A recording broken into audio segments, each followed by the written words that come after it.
I check the number on my door about 40 times a night. I want to start there because it's the thing people notice if they have a room next to me on the road. The sound of a man getting up in the dark, crossing the carpet, holding his phone to the brass numbers to read them, lying back down, and doing it again an hour later.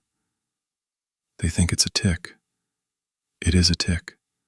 But a tic is just a wound that learned to repeat itself, and I'm going to try and tell you the wound, in order, even though order is a thing I've lost the right to trust, and you'll understand why by the end. For a long time I had a memory I was sure of. One night years ago in a roadside motel, room 214.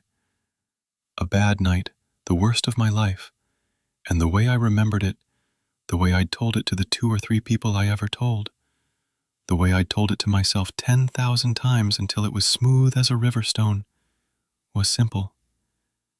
I was alone in that room. Something happened down the hall that I couldn't have stopped. There was nothing I could have done. I need you to hold on to that sentence because that sentence is the whole story. There was nothing I could have done. I built a life on it. I built a man on it. I'll get to the night. First, I have to tell you how the room came back, because that's where it started to come apart. And the coming apart is the part I can actually prove, or could, for a while, before I stopped being able to trust the proof, too. It started maybe 4 years ago. I travel for work, installs mostly, equipment, the kind of job that puts you in a different town every week and a different cheap motel every night, which suits me, or suited the version of me I thought I was. I checked into a place outside Bakersfield, got handed a key card for room 117, ground floor, and I slept fine. And in the morning the card didn't work, and I went to the desk, and the kid there frowned at his screen and said, "You're in 214. And I said, "No, 117. And he turned the monitor around, and there it was. My name, my card, room 214. I figured he'd rekeyed me in the night for some maintenance thing and not told me. People make mistakes. I made a note of it because I make notes of everything. It's the job. And I forgot it. 3 weeks later, different state, a motel off I-40 that had nothing to do with the first one, different chain, different owner, room 232. And in the morning, the brass numbers on my own door read 214. I stood in that hallway a long time. I remember running my thumb over the numbers like they'd be wet paint, like someone had changed them in the night.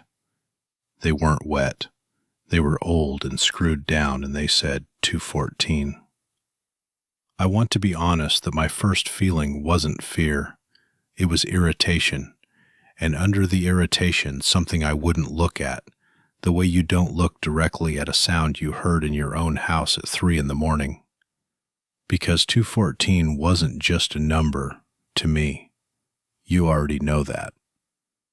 And the idea that it would come find me in a motel off I-40 was so stupid, so impossible, that being irritated was easier than being what I actually was, which was caught. So I did the thing I do. I started a file. I'm a methodical person. It's the one trait I've always been proud of, and I clung to it now, because methodical people don't get haunted. Methodical people get to the bottom of things. Dates, addresses, room assigned at check-in, room number in the morning. I told myself I was documenting an error to complain about. That's not what I was doing. I was building a case to prove to myself it wasn't real, and the case kept losing. Because it kept happening. Not every night. That's important. It was never every night. It never escalated the way you'd expect a haunting to escalate. It never got louder. It just recurred. I'd get a normal room, and some mornings I'd wake up, and the key would have rewritten itself, or the hallway would be 1 door longer than I remembered, or the number on the door would simply be 214, and the room behind it would always be the same room. I have to describe the room because the sameness of it is the thing I can't make anyone feel. It wasn't a type of room. It was the room. The same lamp with the burn mark on the shade shaped like a comma. The same bottom drawer of the dresser that didn't close right, that hung half an inch proud no matter how you shoved it. The same stain on the carpet by the bathroom door, brown, the size of a hand. Down to the smell, that motel smell of old smoke and carpet shampoo, but underneath it something specific. Coffee gone cold that I'll come back to.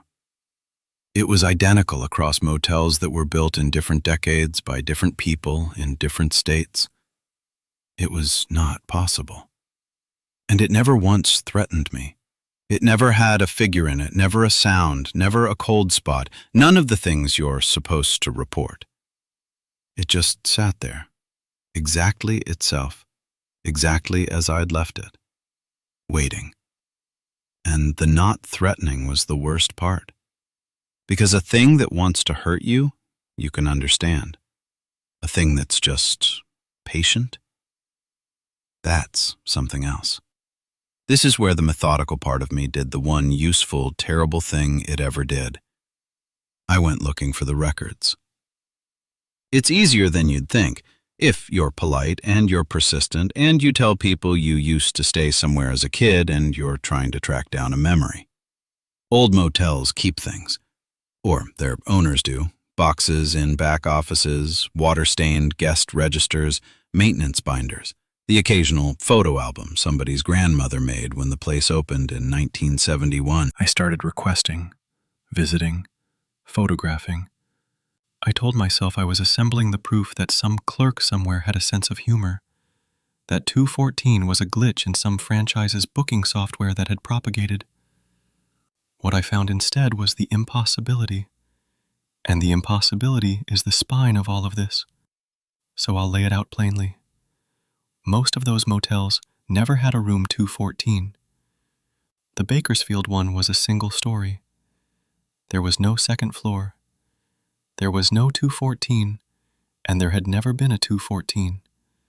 The rooms ran 101 to 140 and stopped. The I-41 numbered its rooms in the hundreds on the bottom and the 300s on top. It skipped the 200s entirely, some quirk of how it was built in two phases. No 214. A place in Tucumcari had only 19 rooms. A place outside Flagstaff renumbered in 1998, and the old maps showed nothing in the 214 slot but a linen closet. And every single one of them, in the guest register, in ink, in dates that matched my own travel logs, my own receipts, my own notebook, showed me checked into room 214. I sat in a lot of back offices with those books open. I photographed pages until my hands shook. My name, or close enough. Sometimes my handwriting, sometimes not, but always my name. In a room that did not exist. On nights I could prove I was there, because I had the gas receipts, I had the work orders, I had my own meticulous, prideful records.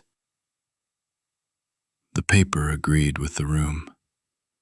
The buildings agreed with reality. And I was the only thing that disagreed with both. I told myself the books were forged. I told myself I was misreading them. I told myself for a while the most comforting thing of all, which was that I was losing my mind. Because a man losing his mind is at least the author of his own delusion. There's a kind of control in it. But you don't forge 19 guest registers across 4 states to torment a man who installs equipment. And I wasn't losing my mind in any way I could find the edges of. I was sharp everywhere else. I only came apart at one number.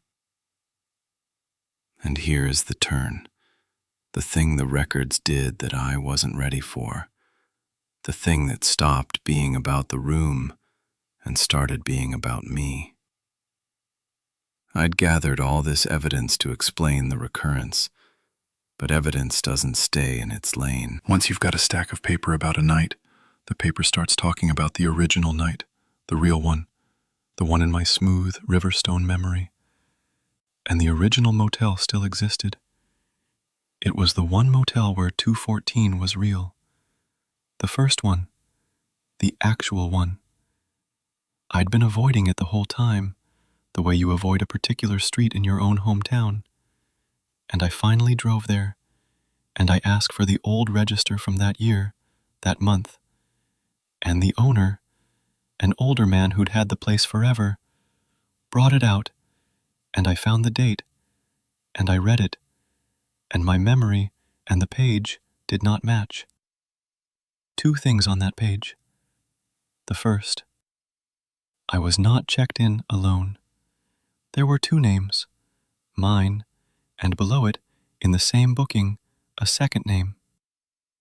The second, a maintenance note in the margin, dated and timed, a service call to 214.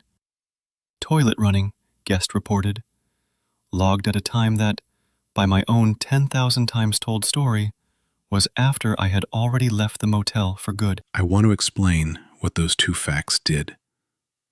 But to do that, I finally have to tell you the night, the real one, which I have spent years not so much forgetting as editing.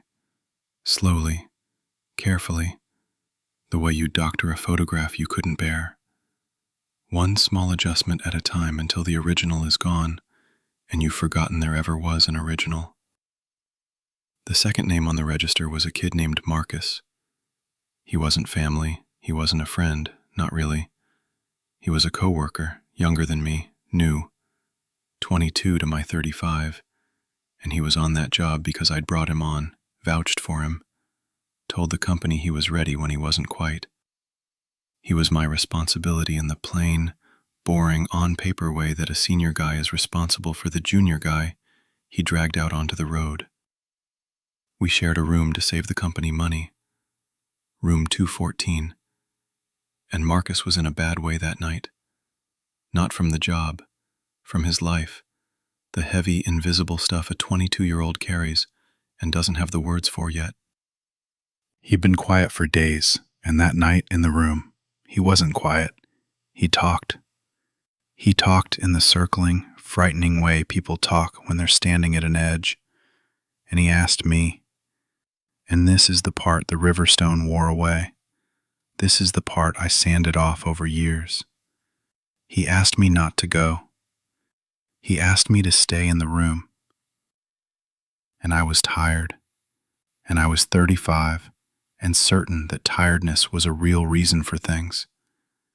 And I didn't want the weight of him, the way you don't want the weight of another person's dark when you've got your own.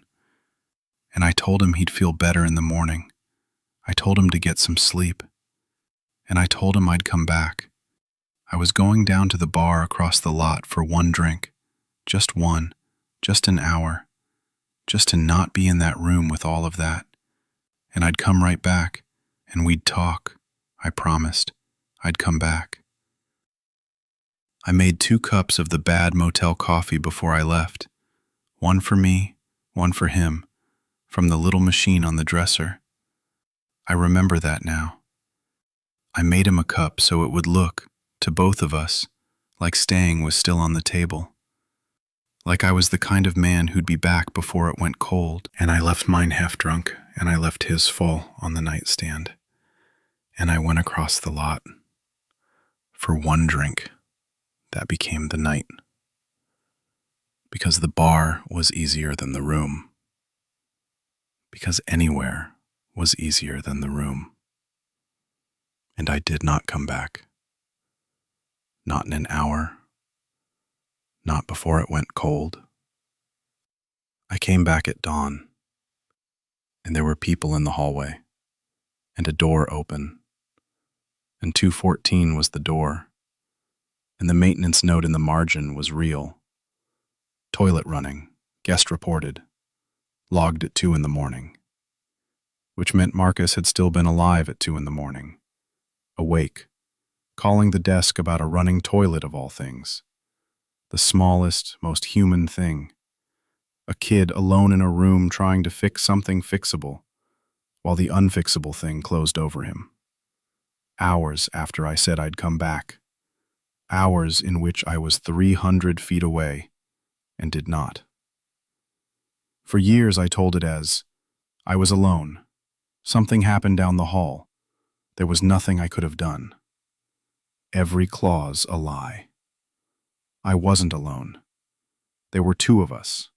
Two names. Two cups. It didn't happen down the hall. It happened in my room. In our room.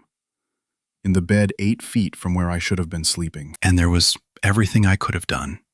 There was the simplest thing in the world I could have done. I could have stayed. He asked me to stay, and I made him a cup of coffee and left. The room never forgot any of that. That's what I finally understood, sitting in that owner's office with the real register open.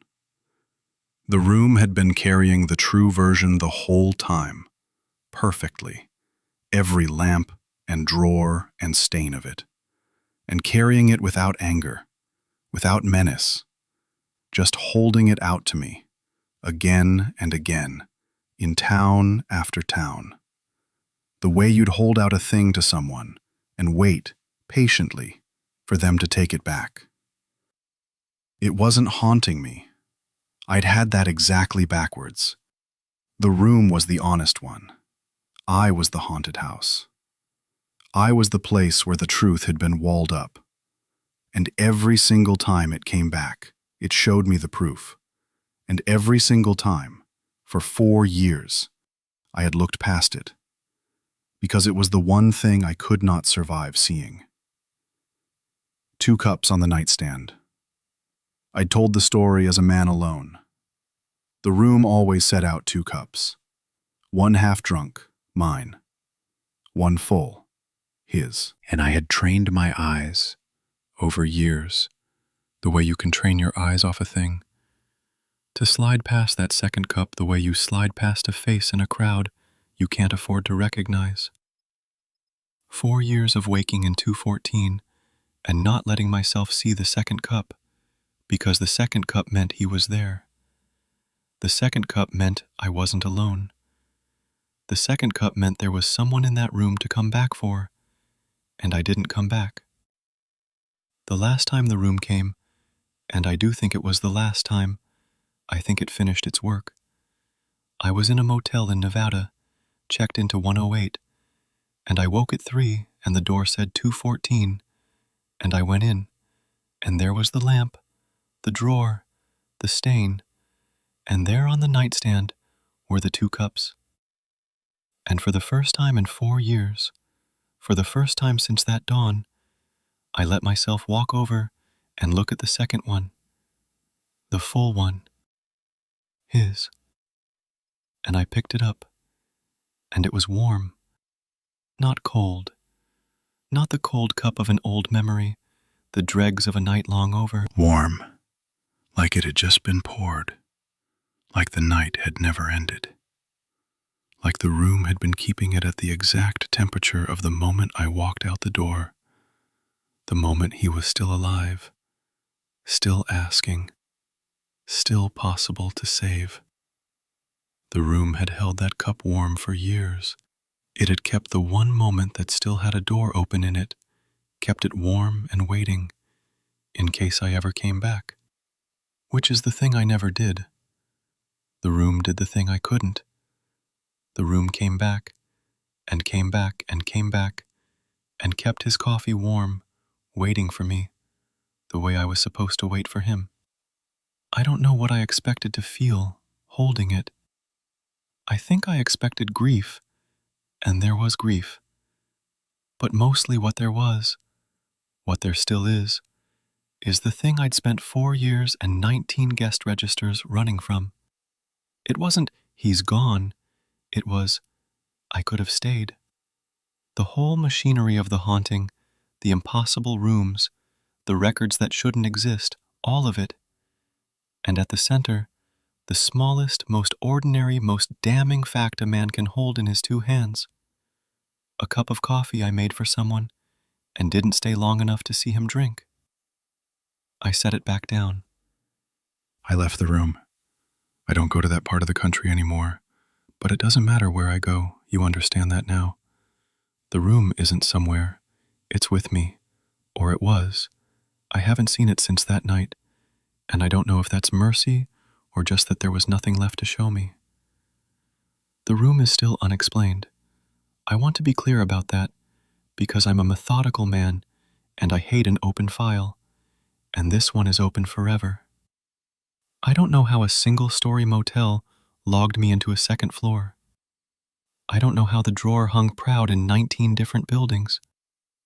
I don't know what the room is or how it found me or why it was kind, if kind is even the word, because there's a cruelty in being kept honest by something that won't let you look away. I will never know. That part stays dark. But the other file is closed now. The one I really kept open all those years. The one labeled, "There was nothing I could have done." That one's closed. I read the true version off a register and a maintenance note and a warm cup of coffee, and I can't unread it. There was something I could have done. It was the easiest thing in the world. He asked me for it directly, and I made him a cup of coffee instead, and I left. So I check the number on my door 40 times a night. People think I'm afraid 214 will come back. It isn't that. I'm not afraid of the room anymore. The room only ever told the truth. What I'm afraid of is everything else I think I remember. Because if I could take the worst night of my life and sand it down, over years, into a story where I was blameless, if I could do that so well that it took a haunted room and 4 states of paperwork to drag the real version back out of me, then how much of the rest of my life is sanded smooth? How many other nights have I quietly edited? Who can I trust to tell me what I actually did, when the person who lied to me longest and best, the person I can least afford to believe, is me? I get up in the dark and I read the brass numbers, and they say 108 or 117 or 232, and I lie back down. And an hour later, I get up and read them again, because I have learned the hard way that what I remember and what is true are 2 different rooms, and the only thing I can still check, the only fact I can hold in my hand at 3 in the morning and be sure of, is the number on the door. It's never 214 anymore. I check anyway. I made him a cup of coffee and I said I'd come back. I'll be checking that door for the rest of my life.